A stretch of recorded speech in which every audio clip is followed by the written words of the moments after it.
Matahari di atas langit jeda seolah berada tepat di atas kepala, membakar apa saja yang menyentuh kulit. Di balik tembok tinggi kediaman keluarga Al-Fahd yang megah, hawa dingin dari pendingin ruangan terpusat sama sekali tidak mampu mendinginkan hati Vina yang sedang bergejolak. Gadis asal Malang itu baru saja menyelesaikan tugasnya membersihkan area kolam renang, namun keringatnya belum kering saat sebuah suara melengking menghentikan langkahnya. "Heh, Babu Jawa, sini kamu." Vina menghela napas panjang. Itu suara Salma, sesama tenaga kerja asal Indonesia yang sudah lebih lama bekerja di sana. Namun entah mengapa selalu menganggap Vina sebagai saingan berat.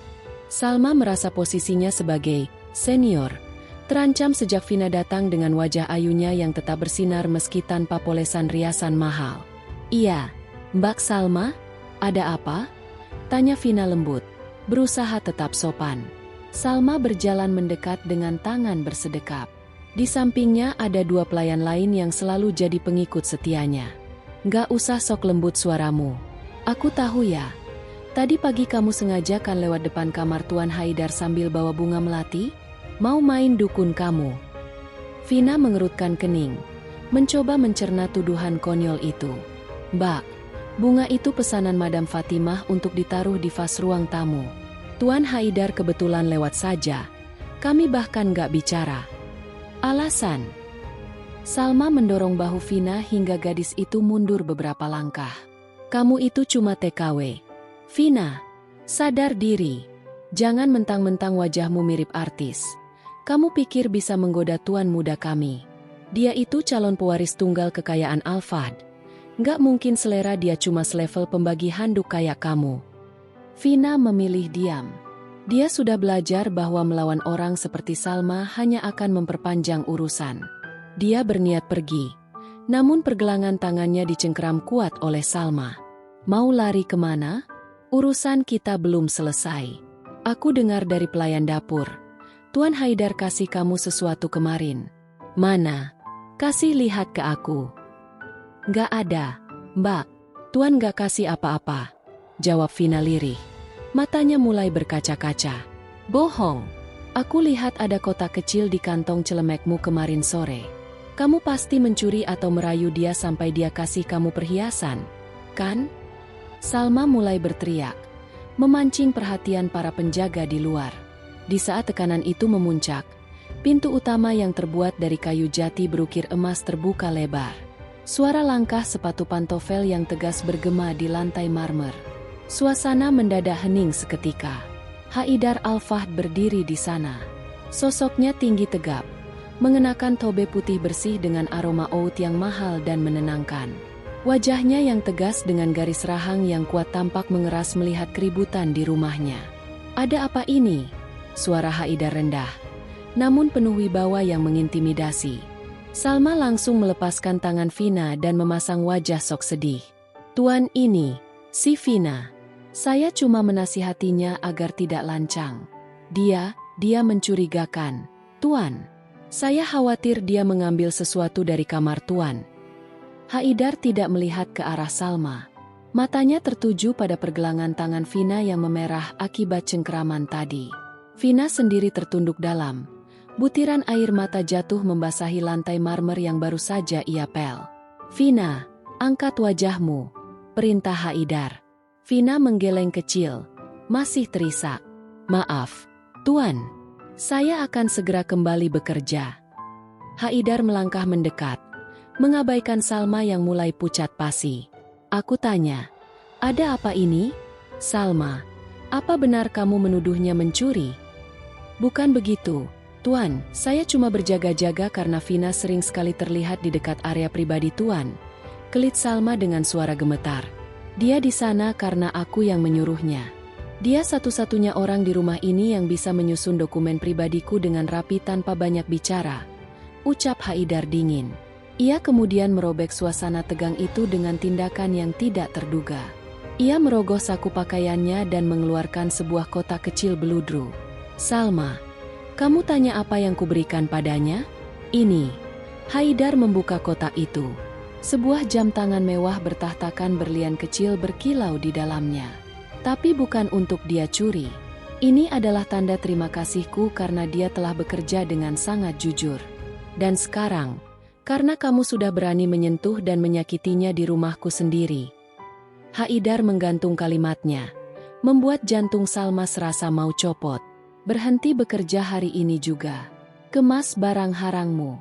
Aku akan mengurus tiket pulangmu ke Indonesia sore ini, tegas Haidar tanpa kompromi. Tuan, tolong, Tuan, saya minta maaf. Saya cuma hilaf. Salma berlutut di kaki Haidar, meraung-raung. Namun Haidar tidak peduli. Ia memberi isyarat pada dua petugas keamanan untuk menyeret Salma keluar. Tangis histeris Salma perlahan menjauh, menyisakan keheningan yang menyesakkan di lobi megah itu. Vina masih mematung, tubuhnya gemetar hebat. Ia merasa takut, bingung, dan malu di saat yang bersamaan. Tuan, Anda tidak perlu melakukan itu. Saya hanya pelayan. Mbak Salma sudah lama di sini. Haidar melangkah selangkah lebih dekat hingga Vina bisa mencium aroma parfumnya yang maskulin. Ia mengangkat dagu Vina dengan ujung jarinya, memaksa mata coklat bening gadis Jawa itu menatap mata tajamnya. Di rumah ini, Vina, kejujuran jauh lebih mahal daripada emas. Aku tidak suka ada orang yang menindas mereka yang tulus. Dan kamu? Haidar terdiam sejenak, menatap lekat wajah Vina yang basah oleh air mata, namun tetap terlihat cantik luar biasa. Kamu terlalu berharga untuk diperlakukan seperti itu. Vina terpaku. Jantungnya berdegup kencang. Sebuah perasaan asing mulai menyusup di sela-sela ketakutannya. Namun, di balik pilar besar ruang tamu, sepasang mata lain mengamati dengan penuh kebencian. Madam Fatimah, ibu dari Haidar, telah menyaksikan semuanya. Haidar, suara lantang sang madam memecah momen itu. Apa yang kamu lakukan dengan pelayan itu? Jangan buat malu namamu sendiri. Haidar melepaskan tangannya dari dagu Vina, namun ia tidak mundur. Ia tetap berdiri kokoh di samping Vina, seolah memberikan perlindungan yang tak kasat mata. Aku hanya menegakkan keadilan, Ummi, jawab Haidar tenang. Keadilan atau rayuan? Sindir Madam Fatimah sambil berjalan mendekat dengan anggun namun angkuh. Ia menatap Vina dari ujung rambut hingga ujung kaki dengan tatapan merendahkan. Ingat posisimu. Gadis Jawa, kamu di sini untuk membersihkan debu, bukan untuk menjadi debu di mata keluargaku. Vina hanya bisa menunduk, merasakan dunia seolah runtuh. Babak baru penderitaannya justru baru saja dimulai. Tepat di saat sang pangeran gurun mulai menunjukkan perasaannya. Ia tahu, di antara kemewahan mahar yang kelak akan ia terima, ada jalan berduri yang harus ia lalui terlebih dahulu. Masuk ke kamarmu, Vina. Jangan keluar sampai aku memanggilmu. Perintah Haidar lembut namun tak terbantahkan. Vina berlari kecil menuju kamarnya di paviliun belakang, meninggalkan perdebatan panas antara ibu dan anak yang akan mengubah garis takdir hidupnya selamanya. Di dalam kamarnya yang sempit, Vina memeluk lututnya. Ia tidak pernah bermimpi menjadi kaya. Ia hanya ingin membantu keluarganya di Malang. Namun sepertinya, takdir punya rencana yang jauh lebih dramatis dan berbahaya untuknya. Gema pertengkaran antara Haidar dan Madam Fatimah di ruang utama masih menyisakan sisa-sisa ketegangan yang menyesakkan dada. Vina meringkuk di kamarnya yang kecil, menutup telinga dengan bantal. Namun, suara bariton Haidar yang tegas seolah mampu menembus dinding beton paviliun pelayan. Di luar, badai pasir tipis mulai menyapu kaca jendela, seirama dengan badai yang sedang menghantam keluarga Al-Fahd. Cukup, Ummi. Aku tidak ingin mendengar kata derajat lagi. Suara Haidar terdengar menggelegar. Di ruang tengah yang luasnya hampir selapangan bola itu, Madam Fatimah berdiri dengan nafas memburu. Perhiasan berlian di lehernya berkilau terkena cahaya lampu kristal, tapi wajahnya merah padam karena amarah. Di sekeliling mereka, beberapa sepupu dan paman Haidar duduk terdiam, menyaksikan drama yang tak pernah terbayangkan sebelumnya. Kamu sudah gila, Haidar. Kamu itu simbol keluarga ini. Kalau kamu menikahi pelayan asal Jawa itu, besok pagi seluruh keluarga bangsawan di Arab akan menertawakan kita. Apa yang akan kukatakan pada putri Syekh Salman yang selama ini menunggumu? Teriak Madam Fatimah. Tangannya gemetar menunjuk ke arah paviliun belakang. Haidar berdiri tegak. Tangannya masuk ke saku tobe putihnya. Wajahnya tenang, tapi matanya memancarkan kilat yang tidak bisa dibantah. Biarkan mereka tertawa sampai rahang mereka sakit. Umi, aku tidak butuh istri yang pandai bersolek dan memamerkan silsilah keluarga tapi hatinya kosong. Aku butuh Vina. Vina? Dia itu cuma TKW. Dia datang ke sini untuk menyapu lantai, bukan untuk duduk di kursi permaisuri. Selah Khalid, sepupu Haidar yang sejak dulu mengincar posisi Haidar di perusahaan. Khalid tersenyum sinis, mencoba memprovokasi. Jangan-jangan kamu kena peletnya, Haidar? Orang-orang dari negerinya konon pintar main dukun, kan? Haidar menoleh cepat. Matanya mengunci pandangan Khalid. Jaga mulutmu, Khalid. Sebelum aku mematahkan rahangmu, ingatlah siapa yang memberi makan keluargamu selama ini.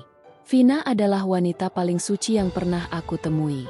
Dia bekerja keras demi orang tuanya di desa, bukan demi tas-tas bermerek seperti perempuan-perempuan yang kalian banggakan. Tanpa peringatan, Haidar melangkah menuju paviliun belakang. Langkah kakinya yang berat dan berwibawa membuat para pelayan yang berpapasan dengannya langsung menunduk ketakutan.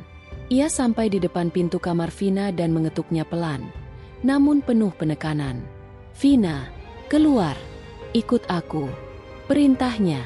Vina membuka pintu dengan mata sembab. Wajahnya pucat pasi. Tuan, tolong. Biarkan saya pulang ke Indonesia saja. Saya tidak kuat kalau harus jadi penyebab keributan di keluarga Anda. Haidar tidak menjawab. Ia justru meraih jemari Vina yang kasar karena sering terkena deterjen. Lalu menariknya lembut menuju ruang tengah, pusat di mana seluruh keluarga besar berkumpul. Vina merasa ingin mati saja saat itu juga. Ratusan pasang mata menatapnya dengan pandangan menjijikan. Seolah dia adalah kuman yang baru saja masuk ke laboratorium steril. Dengarkan semuanya. Suara Haidar bergema, memutus bisik-bisik sinis yang mulai terdengar. Aku tidak akan menarik kata-kataku. Besok, aku akan menikahi Vina binti Sumardi. Madam Fatimah tertawa hambar. Matanya basah karena air mata kemarahan. Tanpa restuku, kamu tidak akan bisa melakukan akad tanpa restu ibumu, Haidar. Maka restuilah, Umi. Karena jika tidak, aku akan melepaskan seluruh sahamku di Al-Fahd Group dan pergi dari rumah ini bersamanya sebagai orang biasa. Ancam Haidar yang membuat seisi ruangan tersentak. Paman tertua Haidar, Syekh Mansur, akhirnya angkat bicara. Haidar, pikirkan maharnya. Keluarga kita punya tradisi. Kalau kamu menikahi orang asing dengan status sosial seperti dia, kamu akan dianggap merendahkan martabat pernikahan itu sendiri. Haidar tersenyum tipis, senyum yang penuh kemenangan. Masalah mahar? Aku sudah menyiapkannya. Aku tidak akan merendahkan martabat pernikahan ini. Justru aku akan menunjukkan pada dunia betapa berharganya wanita ini di mataku. Haidar memberi kode pada asisten pribadinya yang sejak tadi berdiri di pojok ruangan. Pria itu keluar dan kembali dengan 2 orang pengawal yang membawa sebuah koper besi besar dan beberapa kotak kayu jati yang berat. Brak, koper besi itu dibuka di atas meja marmer. Isinya membuat semua orang di ruangan itu menahan napas. Tumpukan uang dolar dan rial yang masih terikat rapi. Nilainya mencapai angka 10 miliar jika dirupiahkan. Tak berhenti di situ. Kotak kayu dibuka satu persatu. Di dalamnya, batangan-batangan emas murni seberat masing-masing 1 kilogram berjejer rapi. Totalnya ada 10 kilogram emas batangan yang kilaunya seolah membutakan mata siapapun yang memandang. Ini maharnya, ucap Haidar datar. Seolah-olah ia hanya memberikan sekantong kurma. 10 miliar tunai dan 10 kilogram emas batangan. Ini adalah bukti bahwa Vina tidak murah. Dia lebih berharga dari seluruh koleksi mobil mewah kalian. Vina hampir terjatuh jika Haidar tidak segera merangkul pinggangnya. Tuan, ini terlalu banyak. Saya tidak bisa. Bisik Vina gemetar. Diamlah. Sayang, kamu pantas mendapatkan dunia dan isinya. Bisik Haidar di telinganya, membuat bulu kuduk Vina meremang. Madam Fatimah menatap tumpukan emas itu dengan perasaan campur aduk. Di satu sisi, Dia merasa terhina karena anaknya menghamburkan harta untuk seorang pelayan. Di sisi lain, dia tahu bahwa Haidar tidak sedang main-main. Anaknya sedang mempertaruhkan segalanya. "Kamu gila, Haidar benar-benar gila," gumam Madam Fatimah, suaranya melemah. "Aku memang gila karena cintaku padanya, Umi. Dan besok, aku ingin Umi duduk di kursi utama saat aku menjabat tangan wali nikahnya melalui sambungan telepon ke Jawa Timur. Jika Umi tidak ada di sana, maka jangan pernah panggil aku anakmu lagi," pungkas Haidar. Suasana menjadi hening mencekam. Khalid mengepalkan tangannya di balik sofa. Matanya merah melihat keberuntungan Vina. Ia tidak akan membiarkan pernikahan ini terjadi begitu saja. Ada rencana busuk yang mulai berputar di otaknya. Sementara itu, Vina hanya bisa menatap emas-emas itu dengan tatapan kosong. Di kepalanya, ia membayangkan ibunya di Malang yang sedang menjahit baju robek, atau ayahnya yang mungkin sedang mencari rumput untuk sapi tetangga. Dia merasa seperti sedang berada di dalam mimpi buruk yang sangat indah, atau mimpi indah yang sangat menakutkan. "Besok hidupmu berubah, Vina," ucap Haidar lembut sambil menatap matanya dalam-dalam di depan semua anggota keluarga yang masih syok. "Tidak akan ada lagi sapu di tanganmu. Hanya akan ada emas, berlian, dan aku." Vina tidak tahu harus bahagia atau takut. Di balik kemilau emas itu, dia bisa merasakan hawa dingin penuh kebencian dari setiap sudut ruangan. Dia tahu, lamaran ini bukan akhir dari penderitaannya, melainkan gerbang menuju peperangan yang lebih besar di Istana Al-Fahd. Malam di Jeddah biasanya terasa tenang dengan semilir angin gurun yang sejuk, namun di dalam paviliun megah Al-Fahd, udara terasa begitu berat dan menyesakan. Vina tidak bisa memejamkan mata. Di atas ranjangnya yang sederhana, ia menatap langit-langit kamar. Besok adalah hari yang akan mengubah sejarah hidupnya. Ia, seorang gadis dari desa kecil di Malang yang datang membawa tas ransel lusuh, besok akan menyandang status sebagai istri dari salah satu pria terkaya di Arab Saudi. Namun, di sudut lain kediaman itu, sebuah rencana busuk sedang digodok dalam kegelapan. "Kamu yakin ini akan berhasil?" tanya Khalid dengan suara berbisik.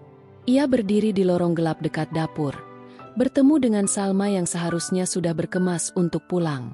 Salma tersenyum licik, matanya berkilat penuh dendam. "Tuan Haidar memang memecatku, tapi aku tidak akan membiarkan pelayan rendahan itu naik tahta dengan tenang. Aku punya kunci cadangan paviliun belakang. Madam Fatimah sudah memberiku izin secara tidak langsung. Beliau ingin Vina lenyap, bagaimanapun caranya." Salma mengeluarkan sebuah kotak bludru merah dari balik saku bajunya.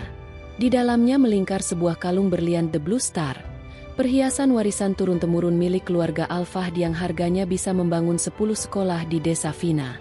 Letakkan ini di bawah tumpukan baju dalam kopernya. Saat penggeledahan besok pagi sebelum akad, dia tidak akan bisa mengelak lagi.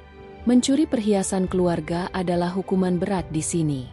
Jangankan dinikahi, dia bisa berakhir di penjara atau langsung dideportasi dengan tangan terborgol. Khalid terkekeh pelan. Pukul 3 dini hari, saat seluruh rumah terlelap dalam mimpi, bayangan hitam menyelinap masuk ke kamar Vina. Vina yang kelelahan karena menangis seharian tertidur sangat pulas. Dengan gerakan sangat pelan, Salma membuka koper kain milik Vina yang sudah rapi terisi pakaian untuk dibawa pindah ke kamar utama besok. Dengan tangan gemetar karena benci, ia menyelipkan kalung itu di bagian paling dasar. "Selamat tinggal, Ratu Palsu," desis Salma sebelum menghilang kembali ke kegelapan. Pagi pun tiba. Matahari belum sepenuhnya naik, namun kegaduhan sudah pecah. Suara teriakan Madam Fatimah meruntuhkan keheningan pagi. "Perhiasanku, kalung Blue Starku hilang. Siapa yang berani masuk ke brankas pribadiku?" teriak Madam Fatimah dari lantai 2. Seluruh penghuni rumah, termasuk para pengawal dan pelayan, dikumpulkan di aula utama. Haidar yang baru saja selesai salat subuh dan sedang bersiap mengenakan bist, jubah kebesaran, untuk akad nikah, turun dengan wajah tegang. "Ada apa, Umi? Kenapa teriak-teriak pagi buta begini?" tanya Haidar. "Kalung warisan nenekmu hilang, Haidar. Itu bukan sekadar perhiasan. Itu simbol martabat keluarga kita. Dan aku tahu siapa pelakunya. Madam Fatimah menunjuk telunjuknya tepat ke arah Vina yang baru saja muncul dengan wajah bingung. Vina tersentak. Madam, saya tidak tahu apa-apa. Sejak semalam saya di kamar. Halah, jangan akting suci. Khalid menimpali dengan nada tinggi. Siapa lagi yang punya motif kalau bukan kamu? Kamu ingin punya modal lebih kalau nanti Haidar menceraikanmu, kan? Atau kamu mau mengirimnya ke keluargamu di Jawa? Haidar memasang badan di depan Vina. Hati-hati bicara. Khalid, jangan menuduh tanpa bukti. Kalau begitu, geledah kamarnya sekarang. Kalau tidak ada, aku akan minta maaf secara terbuka. Tantang Madam Fatimah dengan nada angkuh. Haidar menatap Vina. Vina mengangguk pelan. Air matanya mulai menggenang. Silakan, Tuan. Saya tidak mengambil apapun. Rombongan itu bergerak menuju paviliun belakang. 2 orang pengawal mulai mengobrak-abrik kamar sempit Vina. Koper satu-satunya milik Vina ditaruh di atas meja. Dengan kasar, pengawal itu mengeluarkan baju-baju Vina yang sederhana, daster batik, kerudung murah, dan seragam kerjanya. Dan kemudian, kling! Sebuah benda jatuh dari lipatan baju paling bawah dan menghantam lantai dengan suara yang nyaring. Cahaya berlian biru itu memantul ke dinding kamar, menyilaukan mata siapapun yang melihatnya. Suasana mendadak senyap. Nafas Vina seolah berhenti. Itu bukan milik saya, bisik Vina. Suaranya bergetar hebat. Tubuhnya mulai lemas. Bohong. Madam Fatimah maju dan melayangkan tamparan keras ke pipi Vina. Plak, dasar tangan panjang. Ternyata benar. Kamu hanya parasit yang ingin menguras harta kami. Haidar, lihat wanita pilihanmu. Dia pencuri. Haidar tertegun. Ia menatap kalung itu, lalu menatap Vina yang sudah tersungkur di lantai sambil memegangi pipinya yang memerah. Hati Haidar hancur, namun logikanya tetap berjalan. Ia melihat sesuatu yang ganjil. Vina adalah orang yang sangat rapi, tapi baju-baju di kopernya terlihat seperti bekas ditarik paksa secara terburu-buru. Tuan, demi Allah, saya tidak melakukannya. Saya tidak pernah menyentuh barang-barang madam. Tangis Vina pecah. Ia bersujud di kaki Haidar. Tolong percaya saya, Tuan. Khalid tersenyum puas. Ayo pengawal, bawa dia ke kantor polisi. Batalkan pernikahan konyol ini. Namun, sebelum pengawal sempat menyentuh Vina, Haidar mengangkat tangannya. Suaranya dingin, sedingin es kutub. Tunggu. Haidar berjalan menuju sudut kamar. Ia menatap sebuah lubang kecil di atas lemari kayu yang sudah tua. Kalian pikir aku bodoh? Kalian pikir aku akan membiarkan calon istriku tinggal di rumah ini tanpa pengawasan? Haidar merogoh sakunya, mengeluarkan ponsel pintarnya, dan menghubungkan ke sebuah aplikasi. Ia memutar sebuah rekaman video. Semua orang di rumah ini tahu aku benci pencuri, makanya aku memasang kamera pengawas tersembunyi, CCTV, di setiap sudut paviliun sejak insiden Salma kemarin. Dan lihat ini. Haidar memutar layar ponselnya ke arah Madam Fatimah dan Khalid. Di sana, terlihat jelas rekaman hitam putih pukul 3 dini hari. Salma masuk ke kamar Vina, menyelipkan kalung, dan keluar dengan senyum penuh kemenangan. Di lorong, terlihat Khalid sedang menunggu dan memberikan jempol pada Salma. Wajah Khalid mendadak sepucat kertas.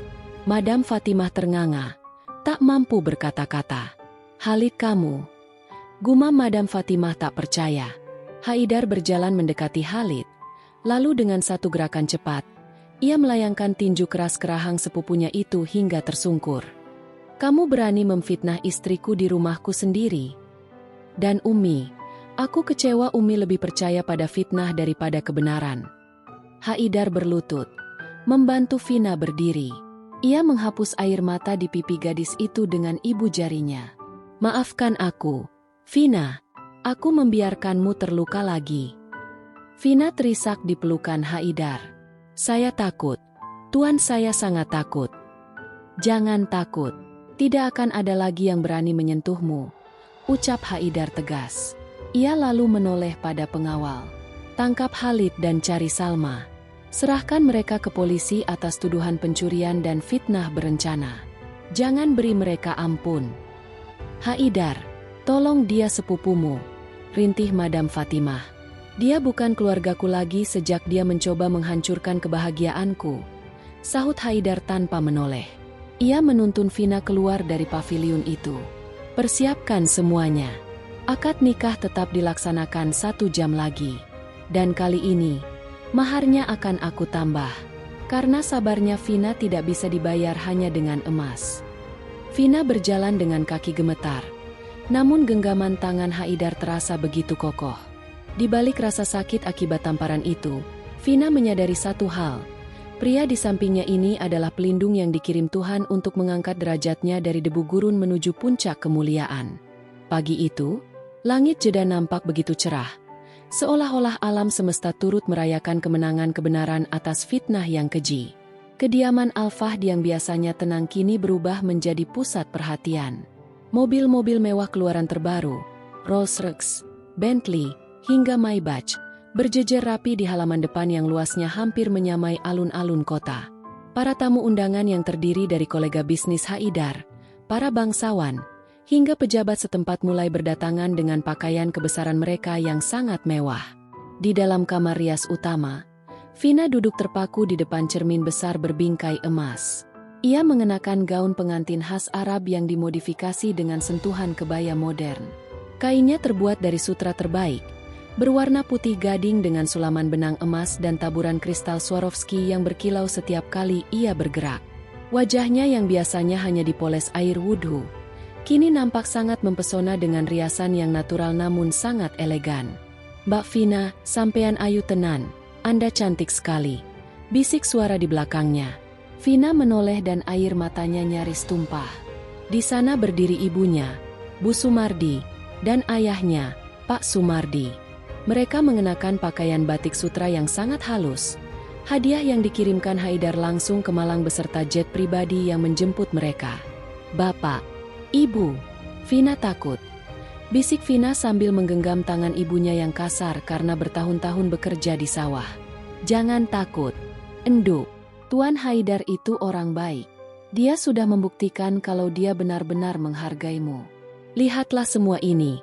Ini adalah takdir yang Allah tulis buat kamu," ucap Pak Sumardi dengan suara serak karena haru.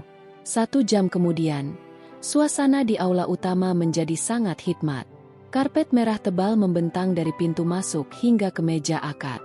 Di tengah ruangan, sebuah meja kayu jati ukiran Jepara, yang dipesan khusus oleh Haidar untuk menghormati asal-usul Vina, telah disiapkan.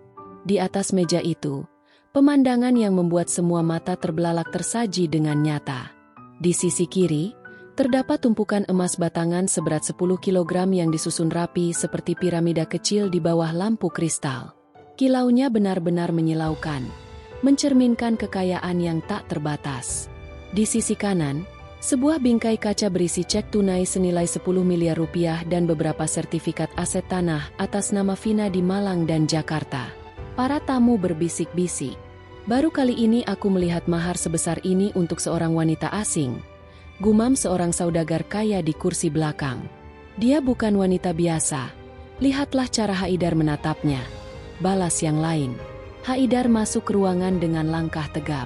Ia mengenakan bist hitam dengan jahitan emas di pinggirnya. Wajahnya nampak sangat tenang, namun tersirat ketegasan yang tak tergoyahkan. Ia duduk di depan Pak Sumardi, yang bertindak sebagai wali nikah.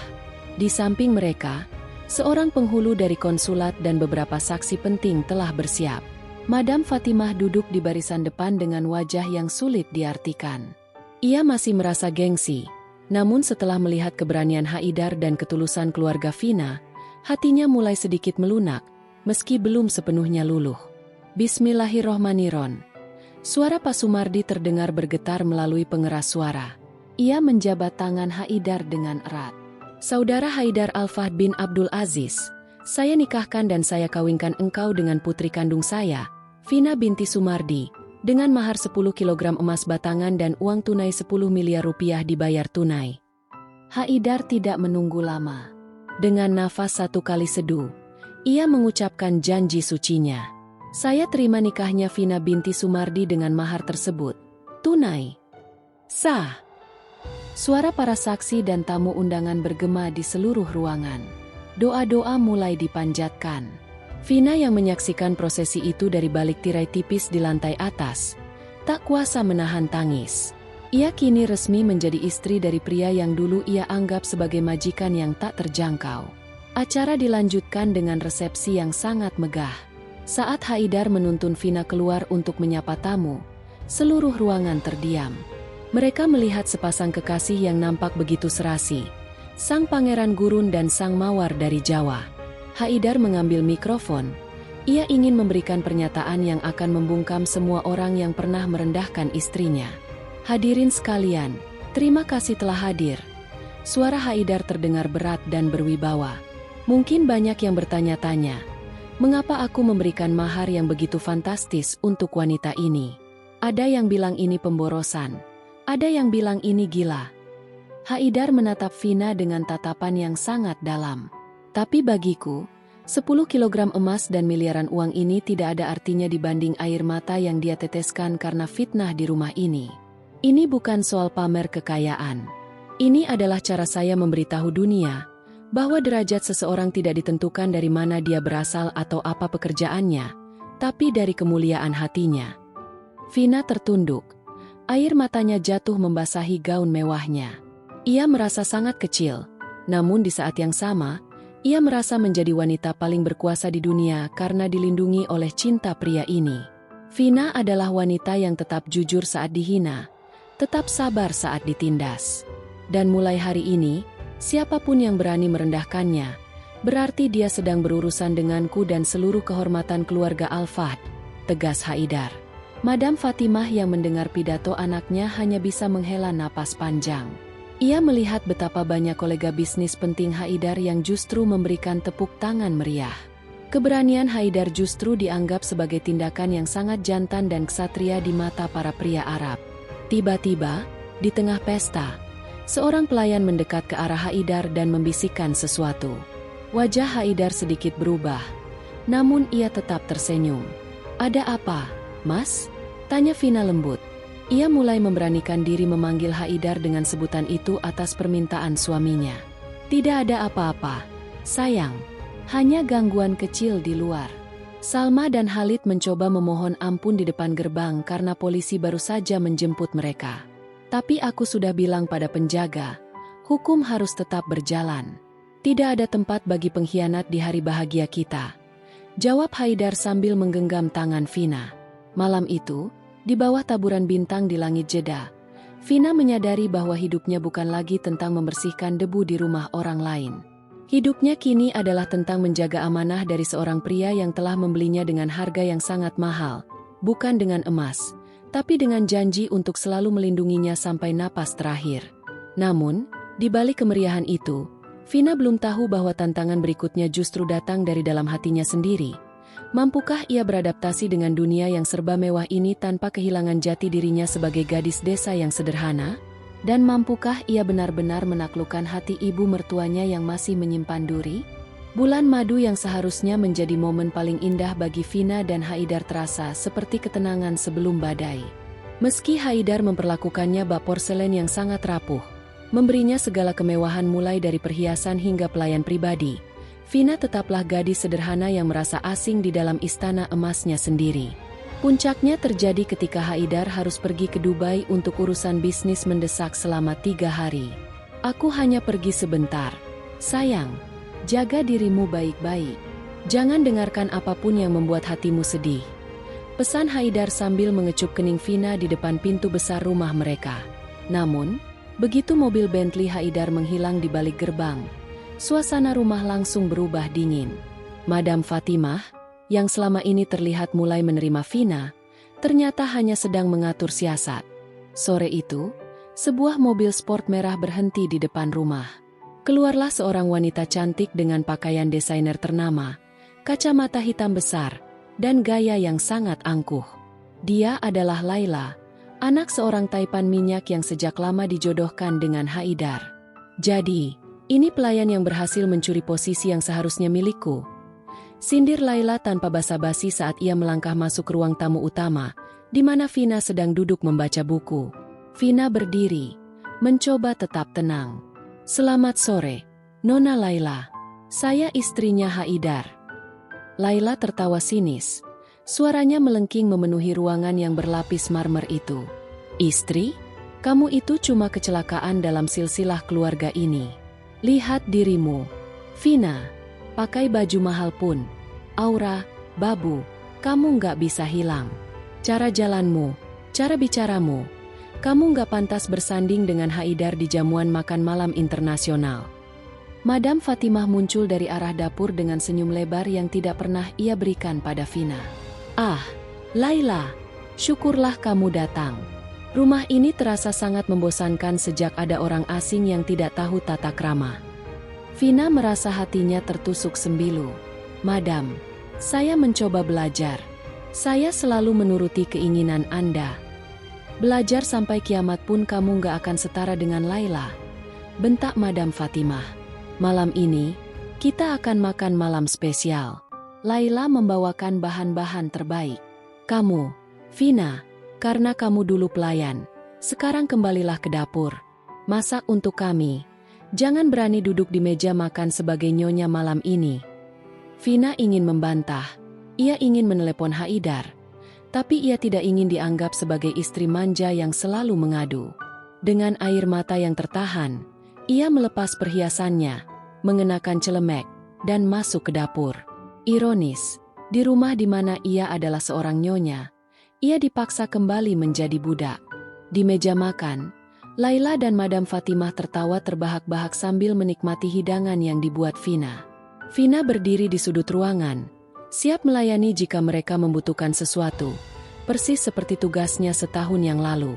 "Vina, tuangkan jus delima ini untuk Laila," perintah Madam Fatimah. Saat Vina mendekat untuk menuangkan minuman, Laila dengan sengaja menyenggol tangan Vina hingga jus itu tumpah mengenai gaun mahal Laila. "Aduh, kurang ajar kamu ya." Laila berdiri dan menyiramkan sisa jus di gelasnya ke wajah Vina. "Kamu sengaja, kan? Kamu iri karena aku lebih cantik dan lebih pantas untuk Haidar." "Saya tidak sengaja, Nona, maafkan saya." Tangis Vina pecah. "Cukup, pergi kamu ke kamar. Jangan keluar sampai besok," usir Madam Fatimah. Vina berlari menuju kamarnya. Namun ia tidak tahu bahwa Laila telah menyiapkan sesuatu yang lebih kejam. Laila menyelinap ke dapur saat pelayan lain sibuk, lalu menuangkan cairan bening ke dalam botol air minum yang selalu ada di meja samping tempat tidur Vina. Cairan itu bukan racun mematikan, melainkan obat yang bisa memicu serangan sesak napas hebat dan halusinasi. Sebuah cara untuk membuat Vina terlihat gila di mata Haidar nanti. Malam harinya, Vina yang kelelahan dan stres merasa sangat haus. Ia meminum air itu dalam sekali teguk. Tak butuh waktu lama, dunianya mulai berputar. "Sesak, Bapak, Ibu," rintih Vina. Ia memegang lehernya yang terasa tercekik. Jantungnya berdegup sangat kencang. Keringat dingin membasahi seluruh tubuhnya. Ia mencoba mencari ponselnya untuk menghubungi Haidar. Namun tangannya terlalu lemas. Ia terjatuh dari tempat tidur, menyeret sprei hingga berantakan. Dalam halusinasinya, ia melihat bayangan Salma dan Halid tertawa di pojok kamar. "Kamu akan mati di sini. Vina, kamu nggak pantas kaya." Suara-suara itu terngiang di telinganya. Vina merangkak menuju pintu, mencoba mencari bantuan. Namun, pintu kamarnya terkunci dari luar. Madam Fatimah sengaja menguncinya agar Vina tidak mengganggu tamu agungnya. "Tolong, Mas Haidar, tolong." Suara Vina hanya terdengar seperti bisikan serak. Di luar, Madam Fatimah dan Laila sedang asyik merencanakan bagaimana mereka akan menunjukkan pada Haidar bahwa istrinya tidak stabil secara mental. "Kita bilang saja dia depresi karena tidak kuat tinggal di sini. Lalu kita kirim dia kembali ke desa," ucap Laila dengan kejam. Namun, mereka lupa satu hal. Haidar adalah pria yang selalu punya firasat kuat jika menyangkut Vina. Di Dubai, saat sedang makan malam bisnis, Haidar mendadak merasa dadanya sesak. Ia mencoba menelepon Vina berkali-kali, tapi tidak ada jawaban. Perasaan gelisah menghantamnya begitu hebat hingga ia membatalkan pertemuan malam itu juga. Siapkan jet pribadi. Kita pulang ke Jeddah sekarang. Perintah Haidar pada asistennya. Tapi Tuan, pertemuannya baru besok pagi. Pulang sekarang atau kamu saya pecat. Teriak Haidar. Haidar tiba di kediamannya pada pukul 2 dini hari. Suasana rumah nampak gelap dan sepi. Ia langsung menuju kamar utama. Namun ia menemukan pintu kamar Vina terkunci dari luar. Amarahnya memuncak saat melihat kunci itu tergantung di tangan kepala pelayan yang nampak ketakutan. Siapa yang menyuruhmu mengunci pintu ini? Madam Fatimah, Tuan. Haidar mendobrak pintu itu dengan bahunya. Bra, ia menemukan Vina tergeletak di lantai dekat pintu. Wajahnya pucat pasi, bibirnya membiru, dan badannya menggigil hebat. Vina sudah tidak sadarkan diri. Di sampingnya, botol air minum yang sudah kosong tergeletak. Vina, bangun. Sayang, apa yang terjadi? Haidar mengangkat tubuh istrinya yang terasa sangat dingin. Ia menoleh ke arah meja rias dan mencium aroma aneh dari botol air itu. Haidar, yang merupakan lulusan universitas terbaik dan paham sedikit tentang kimia medis, langsung tahu bahwa ada yang tidak beres. Panggil ambulans. Sekarang, raungan Haidar memecah kesunyian malam, membangunkan seluruh penghuni rumah, termasuk Madam Fatimah dan Laila yang terkejut melihat Haidar pulang lebih cepat dari jadwal. Wajah Laila mendadak pucat. Rencana, membuat gila, berubah menjadi ancaman pembunuhan. Dan ia tahu, jika Haidar menemukan buktinya, tidak akan ada tempat di bumi ini yang bisa melindunginya dari kemarahan Sang Sultan Al-Fahd. Vina dilarikan ke rumah sakit dengan pengawalan ketat. Sepanjang jalan, Haidar menggenggam tangan istrinya. Matanya merah karena air mata dan amarah yang siap meledak. Bertahanlah, Vina. Aku bersumpah, siapapun yang melakukan ini, mereka akan membayar harganya dengan sangat mahal. Sekalipun itu adalah ibuku sendiri. Lorong rumah sakit khusus di pusat kota Jeddah itu tampak sangat lengang. Namun ketegangannya terasa begitu mencekik. Lampu indikator di atas pintu ruang ICU masih berwarna merah, menandakan nyawa Vina sedang dipertaruhkan di dalam sana. Haidar duduk di kursi tunggu dengan kepala tertunduk. Tangannya yang kekar nampak gemetar. Ia masih mengenakan kemeja yang sama sejak dari Dubai. Kini tampak kusut dan ternoda air mata. Di ujung lorong, Madam Fatimah berjalan mendekat dengan langkah ragu, diikuti oleh Laila yang terus menunduk, menyembunyikan wajah pucatnya di balik pasmina sutranya. Haidar. Suara Madam Fatimah terdengar lirih. Haidar mendongak. Matanya merah, bukan hanya karena kurang tidur, tapi karena amarah yang ditahan sekuat tenaga. Ia berdiri perlahan. Auranya begitu dingin hingga Madam Fatimah terhenti di tempatnya. Jangan mendekat, Umi. Suara Haidar rendah namun penuh ancaman. Dokter baru saja bilang kalau Vina mengalami keracunan zat alkaloid yang menyerang sistem sarafnya. Sedikit saja terlambat, dia bisa lumpuh atau gagal napas selamanya. Itu, mungkin dia salah makan. Haidar, kamu tahu kan, selera makannya yang kampungan itu. Sela Laila, mencoba membela diri dengan suara gemetar. Haidar menoleh cepat ke arah Laila. Langkahnya yang lebar dalam sekejap sudah berada di depan wanita itu. Salah makan? Di rumahku ada koki bintang 5 yang memeriksa setiap bahan makanan. Dan jangan pikir aku bodoh. Laila, aku sudah menyuruh orangku mengambil botol air di kamar Vina dan rekaman CCTV di area dapur yang sempat kamu pikir sudah kamu matikan. Laila terkesiap. Tangannya menutupi mulutnya. Haidar, aku bisa jelaskan. Tidak ada yang perlu dijelaskan. Bentak Haidar hingga suaranya menggema di seluruh lorong rumah sakit. Rekaman itu jelas menunjukkan kamu menuangkan sesuatu ke botol Vina. Dan kamu, Umi. Haidar menatap ibunya dengan tatapan paling menyakitkan yang pernah Madam Fatimah terima. Umi membiarkan wanita ini menyakiti menantu Umi sendiri? Umi mengunci pintunya? Bagaimana kalau Vina mati di dalam sana sendirian? Madam Fatimah terduduk di kursi tunggu, tubuhnya lemas. Keangkuhannya sebagai bangsawan Arab mendadak runtuh. Aku Aku hanya ingin dia pergi. Haidar, aku tidak bermaksud membunuhnya. Laila bilang itu hanya obat supaya dia merasa tidak betah. Umi lebih percaya pada ular ini daripada pada darah daging Umi sendiri. Haidar menunjuk Laila dengan kemarahan yang meluap. Detik ini juga, Laila, polisi sedang menuju rumahmu. Kamu akan membusuk di penjara Arab Saudi karena percobaan pembunuhan terhadap istri seorang Al-Fahd.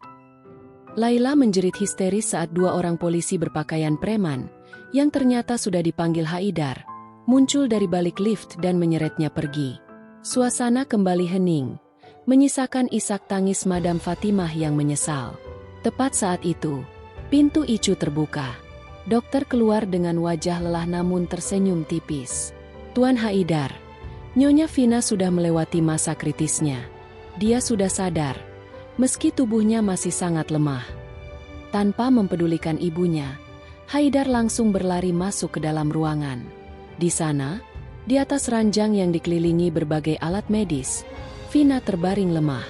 Wajahnya yang biasanya merona kini sepucat kain kafan. Saat melihat Haidar, sudut bibirnya sedikit terangkat. "Mas!" Bisiknya sangat pelan, hampir tak terdengar. Haidar berlutut di samping ranjang, menciumi tangan Vina yang dipasangi infus. "Maafkan aku, sayang. Maafkan aku yang gagal menjagamu." Jangan salahkan diri sendiri," ucap Vina tersendat. Matanya kemudian beralih ke pintu, di mana Madam Fatimah berdiri mematung, menatap menantunya dengan rasa bersalah yang luar biasa. Vina memberi isyarat agar Madam Fatimah mendekat. Dengan tangan gemetar, sang ibu mertua melangkah masuk. Ia sudah bersiap menerima makian atau amukan dari Vina. Siapapun pasti akan marah jika diperlakukan sekejam itu. Namun, yang dilakukan Vina justru sebaliknya. Ia menarik tangan Madam Fatimah yang dingin, lalu mencium punggung tangan mertuanya itu dengan tulus. Sebuah adab yang ia bawa jauh-jauh dari desa kecilnya di Jawa Timur. "Mama, jangan menangis. Vina nggak apa-apa. Vina sudah memaafkan semuanya," ucap Vina lirih. Madam Fatimah seolah tersambar petir. Keikhlasan itu meruntuhkan sisa-sisa egonya. Bagaimana mungkin wanita yang ia injak-injak, yang ia anggap debu, justru menjadi orang pertama yang merangkulnya saat ia hancur? "Kenapa, Vina? Kenapa kamu memaafkan aku setelah semua yang aku lakukan padamu?" tanya Madam Fatimah sambil terisak hebat. Karena bapak dan ibu di kampung selalu bilang, kalau dibalas dengan benci, hati kita cuma akan jadi tempat sampah. "Vina sayang sama Mas Haidar, berarti Vina harus sayang sama Mama juga," jawab Vina sambil menahan air mata. Madam Fatimah langsung memeluk tubuh lemah Vina, menangis sejadi-jadinya di bahu menantunya itu. "Maafkan Mama, Nak.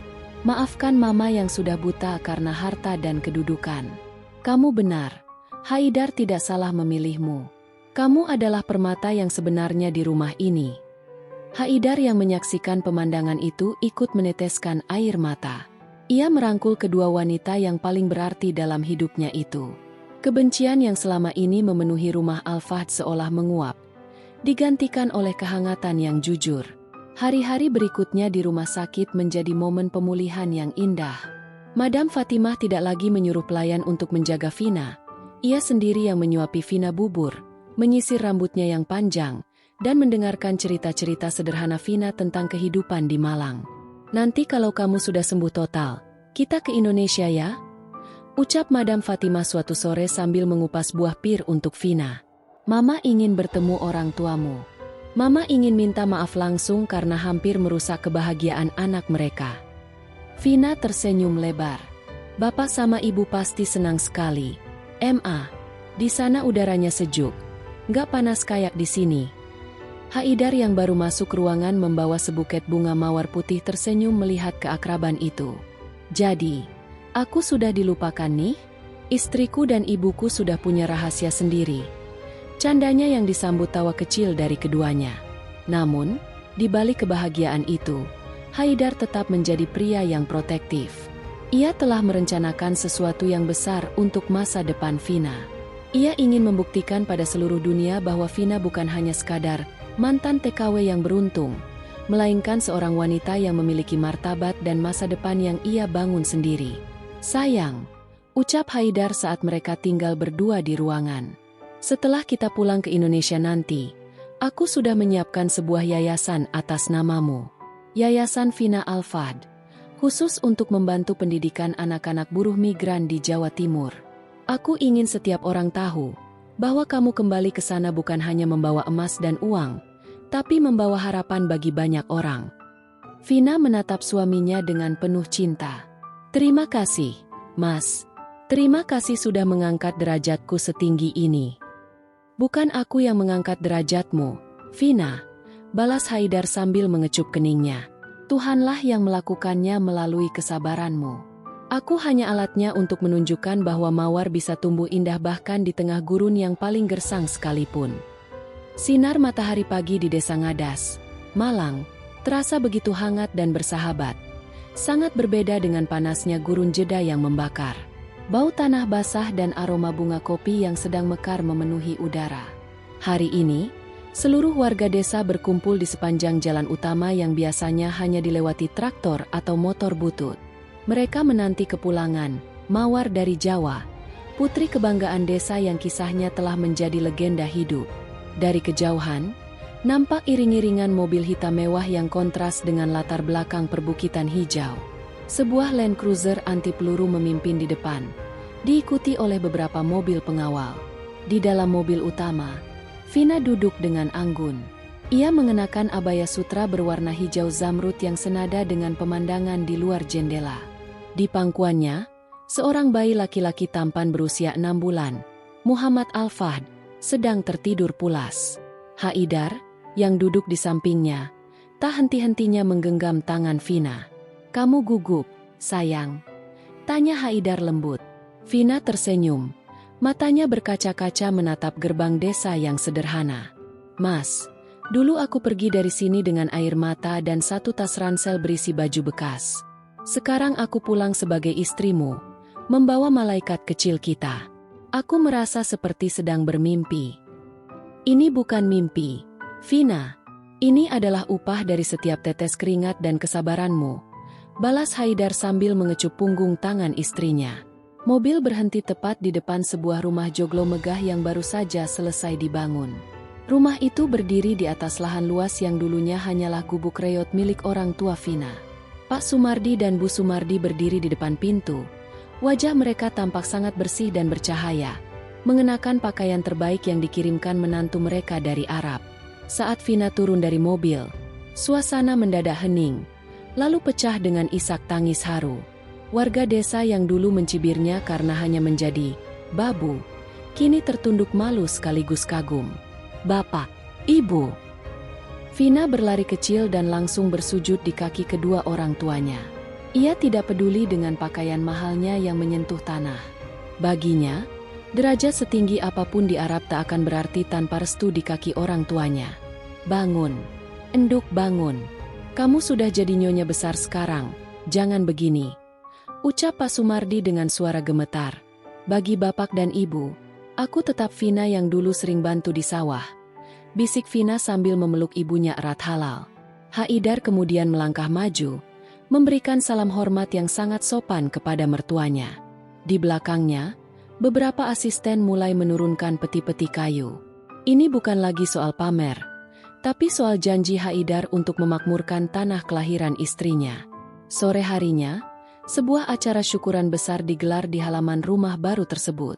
Seluruh warga desa diundang makan bersama. Namun, acara ini bukan sekadar makan-makan. Haidar berdiri di atas panggung kecil, didampingi oleh Vina dan Madam Fatimah yang juga ikut dalam rombongan, menunjukkan betapa ia kini sangat menyayangi menantunya. Haidar mengambil mikrofon. Ia berbicara dalam bahasa Inggris yang diterjemahkan oleh seorang asisten ke dalam bahasa Indonesia dan bahasa Jawa halus. "Hadirin sekalian, saya berdiri di sini bukan sebagai pengusaha dari Arab, tapi sebagai putra menantu desa ini," ucap Haidar yang disambut tepuk tangan meriah. "Istri saya, Vina, telah mengajarkan saya bahwa kekayaan sejati bukan ada di brankas bank saya, tapi ada di ketulusan hati orang-orang di sini." Haidar kemudian menoleh ke arah Vina. "Hari ini, Di depan kalian semua, saya meresmikan Vina Al-Fahd Foundation. Yayasan ini telah membeli 50 hektar lahan di sekitar desa ini untuk dijadikan perkebunan modern dan pusat pelatihan bagi calon tenaga kerja. Kami tidak ingin ada lagi warga desa ini yang pergi ke luar negeri tanpa perlindungan dan keahlian yang cukup. Kami ingin mereka menjadi tuan di negeri sendiri. Vina menutup mulutnya dengan tangan. Tak menyangka suaminya akan melakukan sejauh itu. Tak berhenti di situ. Haidar mengumumkan pembangunan sekolah gratis dan klinik kesehatan modern untuk warga desa. Emas 10 kilogram yang saya berikan sebagai mahar dulu, lanjut Haidar. Sebagian telah Vina wakafkan untuk membangun masjid agung di kecamatan ini. Dia ingin harta itu menjadi aliran pahala untuk kalian semua. Warga desa menangis haru. Mereka yang dulu sempat iri kini merasa sangat berdosa. Vina bukan hanya pulang membawa harta, ia pulang membawa kemaslahatan bagi seluruh orang yang pernah mengenalnya. Malam harinya, saat tamu-tamu sudah pulang, Vina dan Haidar duduk di teras belakang rumah joglo mereka, menatap hamparan bintang yang nampak sangat jelas di langit malang yang bersih.